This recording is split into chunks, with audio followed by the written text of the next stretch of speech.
जानेंगे, जिसके भूमिका के बारे में चर्चा करेंगे, समझेंगे इसके बारे में। सबसे पहला पॉइंट है, जल मानव के लिए अत्यंत महत्वपूर्ण संसाधन है।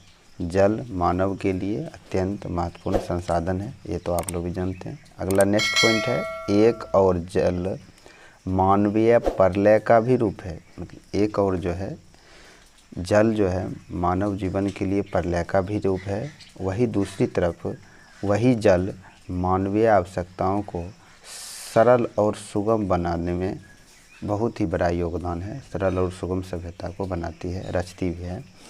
और नेक्स्ट टॉपिक है, विश्व के लगभग सभी सभ्यताओं, विश्व के जितने भी सभ्यताएं हैं वो नदी के किनारे ही हुआ है। नेक्स्ट है, पृथ्वी की सतह का 3/4 भाग जल से घिरा हुआ है, ढका हुआ है। पृथ्वी का 3/4 भाग जो है जल से ढका हुआ है। नेक्स्ट इसका है 96.5% जल महासागर में ही पाया जाता है। तो सबसे ज़्यादा जल 96.5% जल महासागर में, शेष 2.5% ही अलवणीय है जो पीने योग्य है। नेक्स्ट है, जल एक प्रकार की नवीकरणीय संसाधन है। जल एक नवीकरणीय संसाधन है, नेचुरल संसाधन है। ये अनंत तक रिसोर्स के लिए उपलब्ध रहेगी पृथ्वी पर। अगला है, पृथ्वी के अधिकतम स्तर पर जल की उपस्थिति के कारण पृथ्वी को नीला ग्रह की भी संज्ञा दिया गया है। पृथ्वी को पर अधिकतर स्तर जल के कारण पृथ्वी को जो है नीला ग्रह की भी संज्ञा दिया गया है। अब नेक्स्ट है जल स्रोत, यानी कि जल हमें किस किस ढंग से उपलब्ध होती है और किस किस तरीके से हम लोगों को जल की उपलब्धता होती है। तो सबसे पहले जल की उपलब्धता जो है भूपृष्ठीय जल। अगला है भूमिगत जल, भूमि के अंदर जल को, वायुमंडलीय जल और महासागरीय जल का जो स्रोत है। जल की प्राप्ति के लिए, जल की उपलब्धता के लिए 4 स्रोत हैं, जिससे निम्न 2 महत्वपूर्ण है।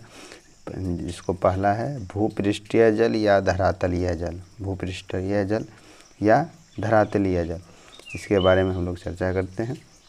कहता है भूपृष्ठीय जल का मूल स्रोत वर्षा है। तो भूपृष्ठीय जल का मूल स्रोत क्या है? वर्षा है।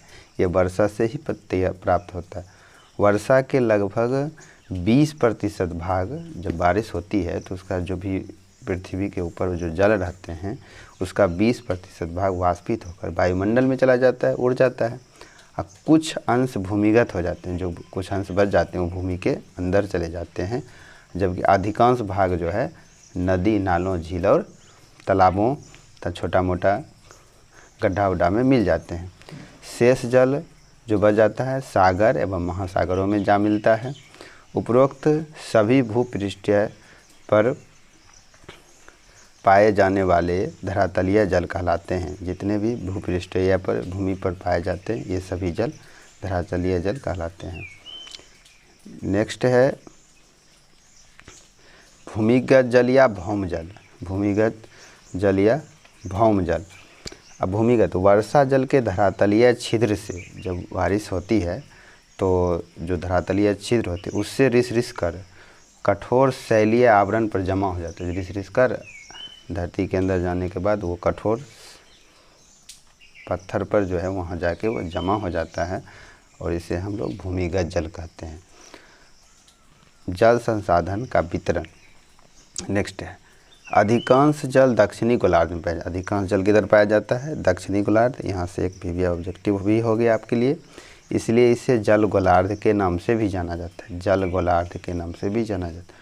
और उत्तरी गोलार्ध को अस्थल गोलार्ध के नाम से, उत्तरी गोलार्ध को किस नाम से जाना जाता है? अस्थल, क्योंकि इधर की जल की मात्रा कम है और दक्षिणी में जल की मात्रा, दक्षिण भाग में जल की मात्रा ज़्यादा है पृथ्वी पर।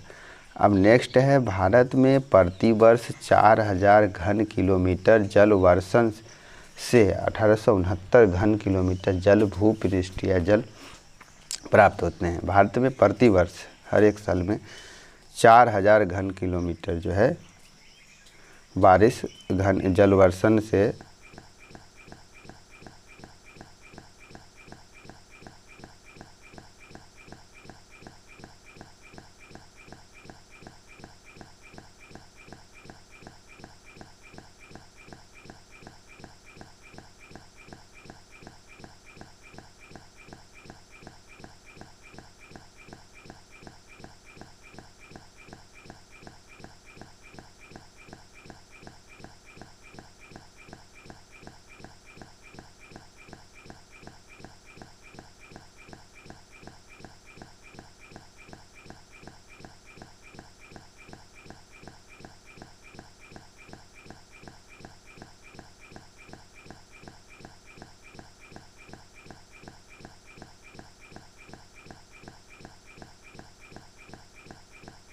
भूमि जल स्वच्छ जल के रूप में उपलब्ध है और 25% जल है भूमिगत, यानी भूमि के अंतर्गत भूमि पर स्वच्छ जल पाया जाता है।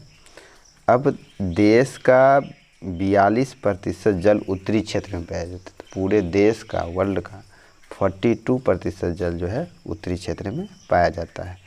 भारत में लगभग 433.9 घन मीटर भूमि का जल उपलब्ध है, भूमि पर जल उपलब्ध है, जिसका 19% जल अकेला उत्तर प्रदेश में पाया जाता है। भारत में जो है, ये भारत का जनगणना है, 433.9 घन मीटर जल उपलब्ध है, लेकिन जिसका 19% जल मात्र अकेला उत्तर प्रदेश में पाया जाता है। तो यहाँ से ऑब्जेक्टिव याद रखिए, उत्तर प्रदेश में जल के कितना पाया जाता है, तो 19%।